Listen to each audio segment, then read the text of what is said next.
Hi you guys, welcome back to the Blaze Estate. My name is Erica Ricky Blaze, and today we're going to be talking about some Boston Cannabis Tea, shall we?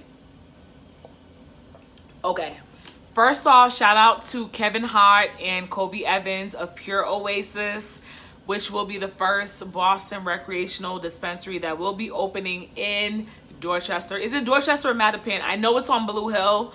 I just don't know what, is it near Grove Hall? I think that's Dorchester. Anyways, it's going to be around the way. It's going to be on the Ave, and I'm super excited. I'm happy for them. This is an example of Black male leadership, Black male entrepreneurship in the cannabis space.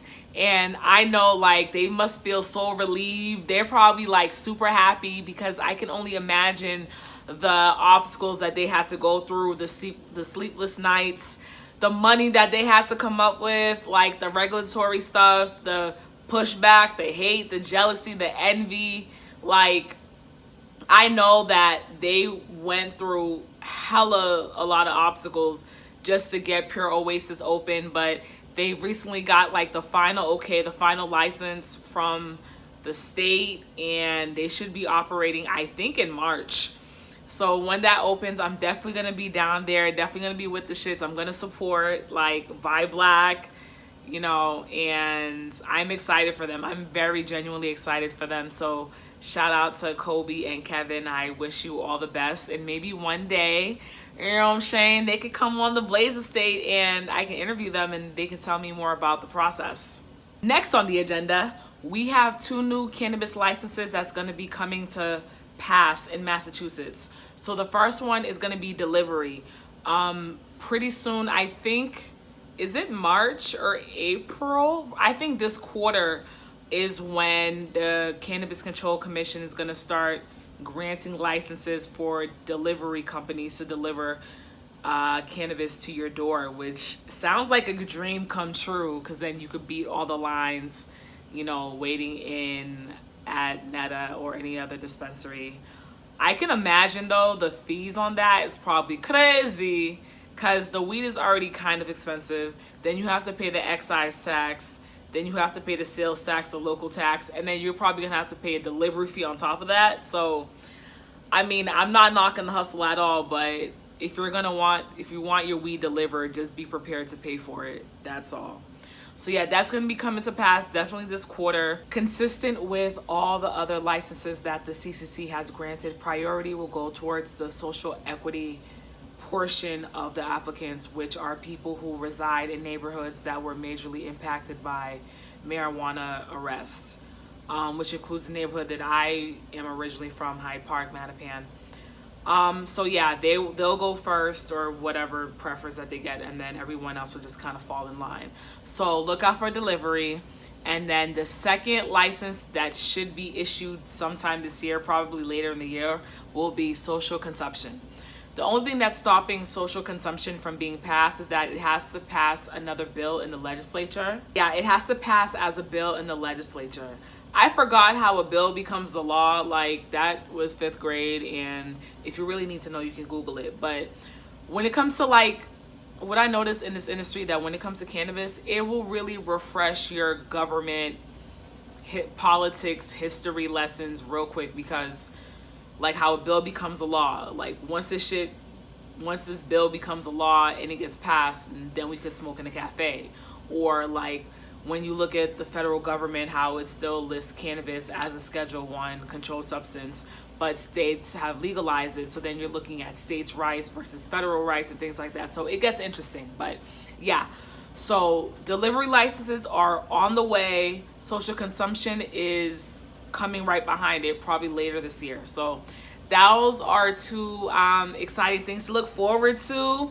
So maybe weed cafes will be a thing, hopefully by the summertime, because it'll be nice. It'll be warm outside, and then we could go wherever and like put a couple in the air and just chill and then go about our business.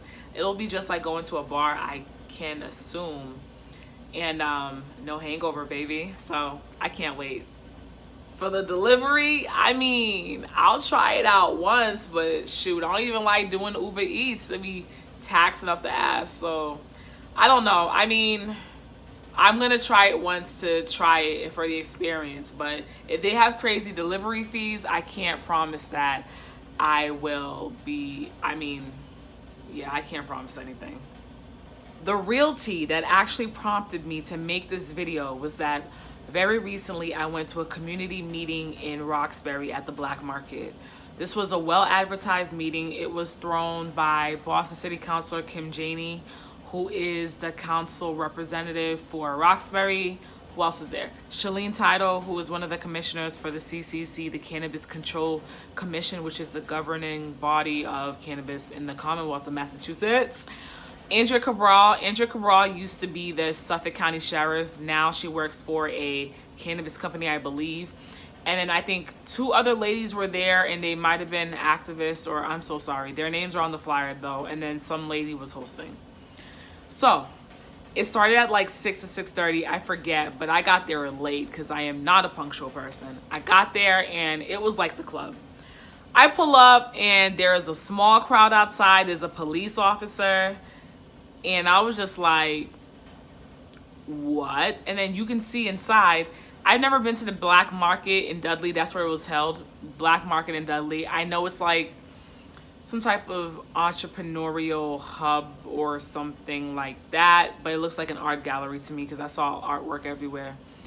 But there were chairs like lined up in rows. The ladies were on stage, and then in the back was standing room.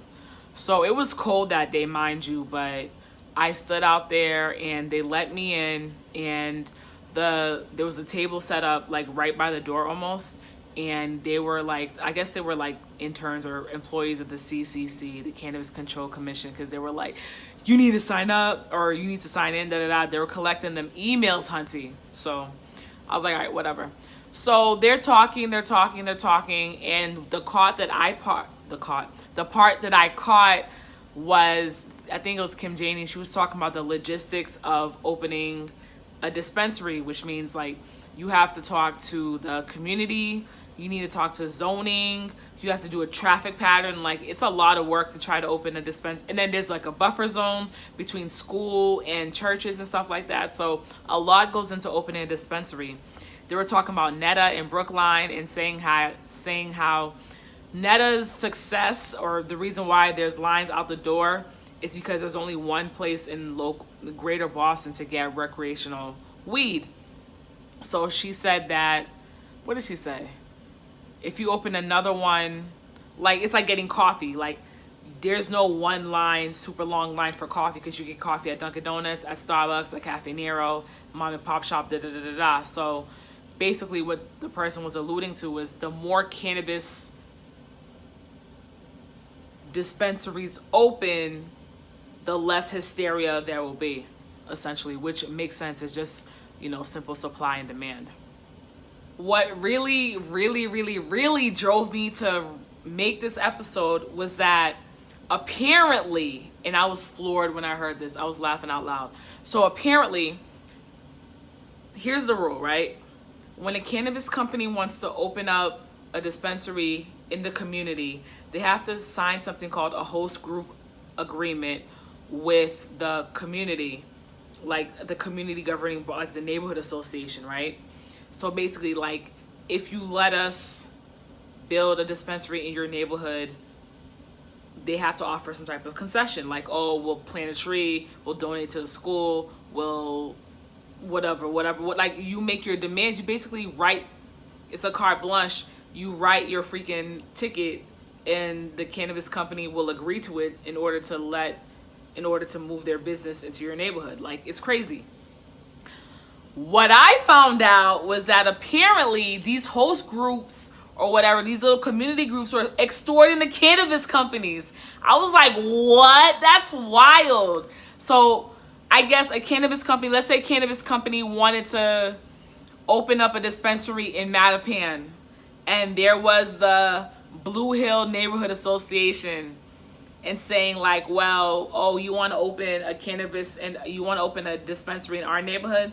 Okay, so we're going to need 20% every month and make that cash. And so they were basically extorting them or doing what they want with them. They took that carte blanche way too far. And Just the thought of cannabis companies getting extorted, that's fucked up, but that's really funny to me because they're like chief lots of dough. They're rolling it in. A lot of it's cash. Like, it's money. It's all cash, basically. I thought that was wild. Like, people are really abusive and they abuse their power, which is crazy, but they're really out here extorting cannabis. And then no one's saying nothing either. That's the funny part. So these cannabis companies are getting extorted on the low and no one's saying anything. It's like, okay. And like, I would have never found out if I didn't go to the meeting. So if you are a neighborhood association and you get approached by a cannabis company, please, please, please do not hang them out to dry. Do not bleed them. Do not extort them. Work with them. Make it a win-win, beneficial, you know, symbiotic relationship between their presence in your community and what you guys want. But don't be out there juicing them. Like, that's not okay, you guys.